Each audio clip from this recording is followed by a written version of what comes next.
राम सीता निकटरे बसचंती एवं सम्मुख रे दीप जलुची आ से दीप साधारण दीप नुहे से सूर्यवंशर कूल दीपक भाव रे जलुची मर्यादार दीप जलुची उभय जनक निमिवंश और सूर्यवंशर मिलन होइछि तार एक साक्षी भाव रे साक्षीभूत दीप सेमिति देदीप्यमान होइछि आ प्रथमे भगवान राम दीप को स्पर्श करी दीप शिखा को दूर स्पर्श करी शपथ नेले आजिकली स्वामी स्त्री माने मध्य बासर राति दीप शिखा को स्पर्श करी शपथ नौचन देखा पाचे किंतु राम कौन शपथ नेले शुणु से शपथ आपन कंदे नदब जदि मते कहिबे आपन मो भंज शब्दर बहादुरी रे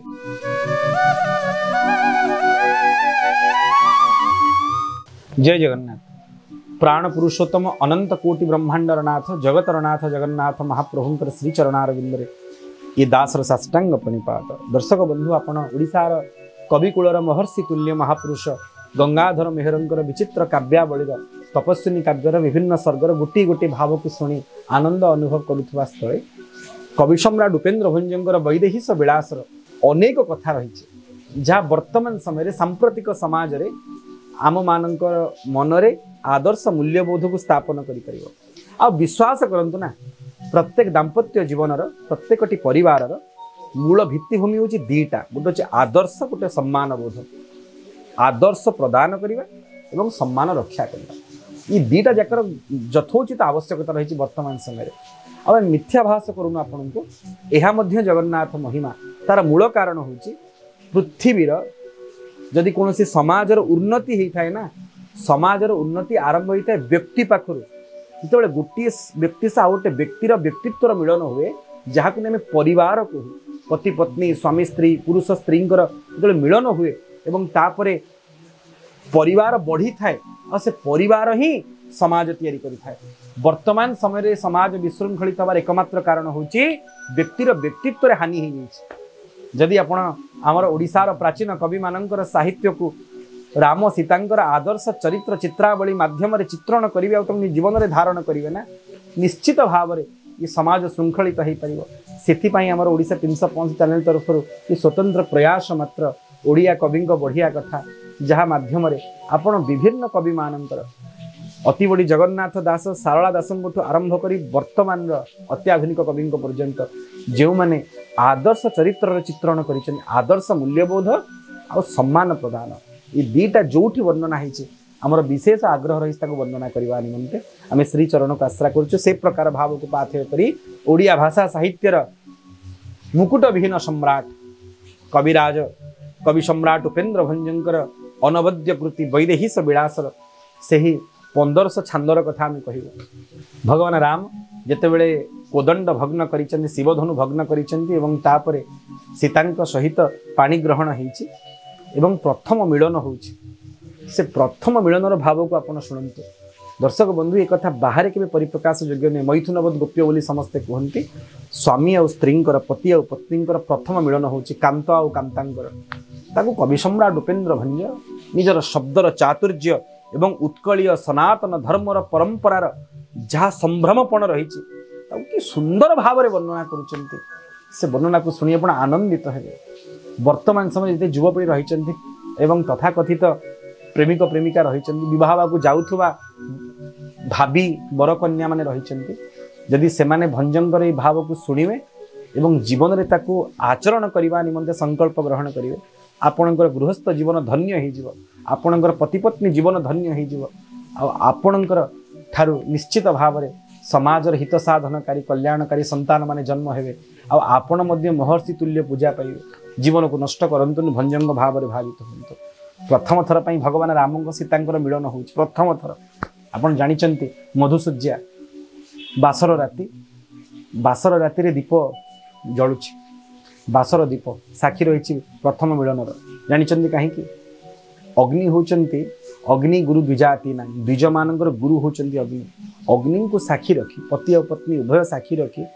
मिलन निमंते प्रेरित होते एवं मधुसज्जा आरंभ होता है ये कथा को कवि सम्राट भंज जदिच यह श्रृंगार वर्णना कि करुणार रस को यह भाव में भरपूर कर शुणिक आनंदित है राम सीता निकटरे बसचंती एवं सम्मुख रे दीप जलुची आ से दीप साधारण दीप नुहे से सूर्यवंशर कूल दीपक भाव में जलुची मर्यादार दीप जलुची उभय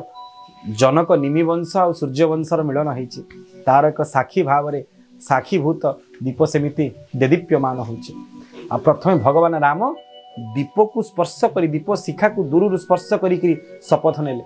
आजिकल स्वामी स्त्री माने मध्य बासर राति दीप शिखा को स्पर्श करी शपथ नौ देखा पाचे किंतु राम कौन शपथ ने शुणु से शपथ आपन कंदे नदब जदि मत कहे आप मो भंज शब्दर बहादुरी ओडिशार बरपुत्र कवि सम्राट भंज भंजनगर माँ व्याघ्र देवी हेतु की करुणा को पाथेय कर एमती लिखिपारती कौन लिखिले विदग्ध श्री रामचंद्र कहे बंधु जीवन थिबार देहे बीड़ा सिनी न करीबी आनकू बोली छुई दीप हुतासनकू। आहा कवि सम्राट उपेन्द्र भंज वैदेश विलास 1500 छंद लिखिले कहले हे सीते हे जनक कुमारी तमर प्रेम रे मु विदग्ध होइछि विशेष भाव में दग्ध होइछि। आज दीटा दीप जलुछि सम्मुखरे सूर्यवंशर साक्षीभूत मर्यादार दीप जलुछि आमर मधुसज्जार साक्षी भाव में मो हृदय रे आ गोटे दीप जलुछि प्रीतिर दीप तम निमंते। विदग्ध श्री रामचंद्र कहे हे प्राण बंधु तुमको आज कथा दौची बंधु जीवन थिबार हे देह जे पर्यंत ये रामर देहरे जीवन रही ना कथा देली सीता चाहिए आरंभ कले प्रथम मिलन होची आ स्वामी कहउचंती निजर देहरे प्राण थिला पर्यंत की कथा को स्त्री कथा को सुनी पारिबो माने देहरे प्राण नथिले से कथा स्वामी पालन करिवेनी ए कथा को प्रथम मिलन समय कोनोसी अति अल्प बयसर कांता कोन सहयोग करि परिबो किनु भगवान रामचंद्र कहउचंती हे प्राण बंधु हे प्राण बांधवी तमर भावरे मोर हृदय रे जो दग्ध दीप जलुची प्रीतिर दीप जलुची ना मु कथा दउची ना कौन ना तम व्यतिरेक मोर प्राण रे मोर मन रे मोर चित्त रे तम छड़ा मु कहा को विलास करि परिबि नाही केबे मध्य जीवन रे स्वीकार करि परिबिनी। मोर पूर्वसूरी मानकर बहुपत्नी ग्रहण करिवार व्यवस्था थिला दशरथ महाराजंकर तो जानिबारे 3टी पत्नी किंतु अनेक सहपत्नी थिले बोली अन्य रामायणकार मत प्रकाश करती किंतु से प्रकार परंपरा को खंडन करी प्रथम थर पई भगवान रामचंद्र सूर्यवंशर उत्तर दायाद भानुकुल भानु शपथ ग्रहण करुचंती हे जानकी मु तम आगे शपथ नौनी दीटा दीप को साक्षी रखी मो हृदय रे जलुथवा प्रीति तम प्रति प्रीतिर दीप एवं सम्मुख रे थिवा सूर्यवंशर साक्षीभूत दीप को साक्षी रखिक मु कहूची तम व्यतिरेक कस्मिन काल रे मध्य मोर मन अन्य को विलास करिवनी आ जदि विलास करिवो ना ये दीप हुतासन हो जीव आ समग्र सूर्यवंश को पोड़ी करी ध्वंस करदेव कीर्तिचंद्र रे कलंक लागि जीव। भगवान राम यहाँ पे निरुत्त रही गले भावंतु जितेबाला प्रथम थर पर भगवान राम सीता मिलन होची रामजी कहते तम छड़ा मो जीवन में क्या स्वीकार करें जे पर्यंत मो देहरे प्राण रही एवं शेष समय पर्यंत लीला संग करने पर्यंत भगवान कथा को साक्षर पालन कर अक्षर सहकारे राम नहीं गले शपथ भगवत सीता शपथ ने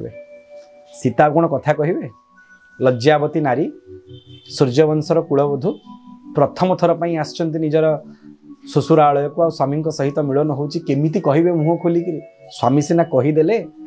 कथित साक्षी कथित प्रमाण देले मु कस्मिन काल मध्य तम व्यतिरेक आउ क्या स्वीकार करि परिबि नाही बोली किंतु भगवत सीता कहिलेनी। कवि सम्राट उपेन्द्र भंजंकर शब्द चातुर्य भावर माधुर्य को श्रवण करंतु भंज कहउचंती कौन कहिले राम सिना कहिले सीता किंतु कहिलेनी कौन कले बई देही के सुकाढ़ी केतकी वर्ण लिखित पोछिक स्तूरी की बड़ी नहीं आने आज जाए तो बड़ा इबी जन्मे जन्मे मो चित्त। आहा राम सिना कहीदेले भगवती सीता किसी कहलेनी निजर केश पास को आहरी सुंदर भाव में गढ़ी तोड़ापी बंधा होता जुड़ारे बंधा होता केतकी पत्रटा को बाहर कले सुंदर भाव में जहाँ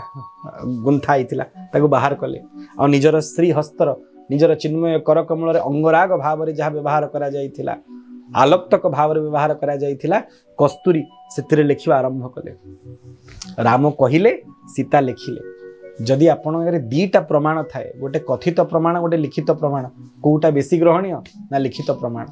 तेणु भगवती लिखिदेले से कथा को कहले प्रभु आपण सिना कहले एई जन्म रे आपणकर देहरे प्राण थिबा पर्यंत आउ काहाकू विलास करिवेनी जदि विलास करिवे तेबे ये दीप हुतासन होकरी सूर्य वंश को विध्वंस करदेव मु खाली एई जन्म कथा कहूनी कौन ना बड़ी नाही आने आजी जाए तो हे प्रभु आज पर्यंत आपण छड़ा मोर मन आउ कहा पाखे बड़ीनी आउ तो कौन संसार पुरुष प्रति आकर्षित हैनी मोर मन किंतु आज ठारू एई क्षण ठारू बड़ा इबी जन्मे जन्मे मो चित्त मोर चित्त को मोर मन को आपणकर चरणार बिंदरे बळेबी जानिचंदी प्रभु बळेबी माने मोर एबे जेति कि आपणक प्रति प्रेम रही ना मोर मन रे से गोटे क्षण पर आउ अनंत गुण वर्धित हो मुहुर्मुहु वर्धमान होथुवा बड़ा इबी जन्मे जन्मे मो चित्त जेतेबेले से अंतिम जन्म रे पहुंचीबो ना ता अनंत भाव रूपांतरित होथुवा आपणकर चरणार बिंदरे हे प्रभु आपण सिना मते गोटी जन्म पई वरण करबा कहिदेले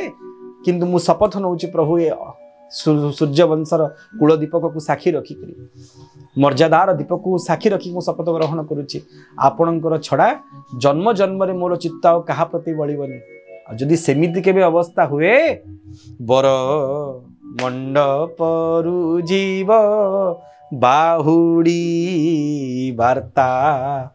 बहे तुम्भंकुडे बिलोड़ी कहले प्रभु कथा देछि जन्म जन्म धरी मु आपन को स्वीकार करी जदि सेमिति केबे अवस्था आसे माँ भगवती सीता निजर पर जन्मर भविष्य लीलार मध्य चर्चा करिदिले कहले बर मंडपरु जीव बाहुड़ी शिशुपाल बर बेसरे आसीथिबो मते रुक्मिणी रूप में परिणय करिवा पई किंतु मु वार्ता पठेबी आपणक निकट को आपण को ही मु अंगीकार करी से बर बेसरे बाहुड़ी जीव शिशुपाल मु आपणक छड़ा क्या स्वीकार करि परिबेनी ए कथा को निजे जान कि लिखिदेले निजर मथार जोड़ारे बंधा होइथिबा केतकी पत्र एवं निज श्रीअंगरे सिक्त होइथिबा सुंदर भाव रे कस्तूरी अंगरागरे हे प्रभु आपण सिना गोटी जन्म रे मते स्वीकार करिए बोली कथा देले मु जन्म जन्म धरी आपण को स्वीकार करिवि आ जदि बर बेसरे आउ की आसीबो आपण को व्यतिरेक मते वरण करिवा पई मु ताकु सिना बारण करिवि आ पत्र माध्यम रे आपण को केवल आपण को निजर आपणकर चरणार बिंदरे शरण पशिबी आपण को ही बर नारायण भाव रे स्वीकार करी जहाँ परवर्ती अवस्था रे जेतेबेले रुक्मिणी महाराणी सहित विवाह स्थिरीकृत होता शिशुपालंकर अंतिम समय आप जानिचंती माँ निजे वार्तावह पत्र लिखिले सखी माध्यम से पत्र पहुँचला और नेले हरि हरि हरिणी नेत्री की जगते पड़गला ये हूँ भारतीय सीता और रामंकर राम और सीतांकर आदर्श मूल्यबोध दाम्पत्यर आदर्श जहाँ आप वर्तमान समय संपूर्ण भाव में भुलुंठित होतवार अवक्षय होतवार एवं विनष्ट होतवार देखा पाइबे जदि आमर ये कार्यक्रम को ये भाव को राम सीतांकर कवि सम्राट उपेन्द्र भंजंकर विचित्र भंज भारती माध्यम कहीं शुणुवे यदि एमती संकल्प ग्रहण करेंगे जहाँ वर्तमान समय अनुष्ठित हो इंग्राजी आम जो शब्द आम आगुरी नाला एक्सट्रा मैरिटल अफेयर जहाँ चली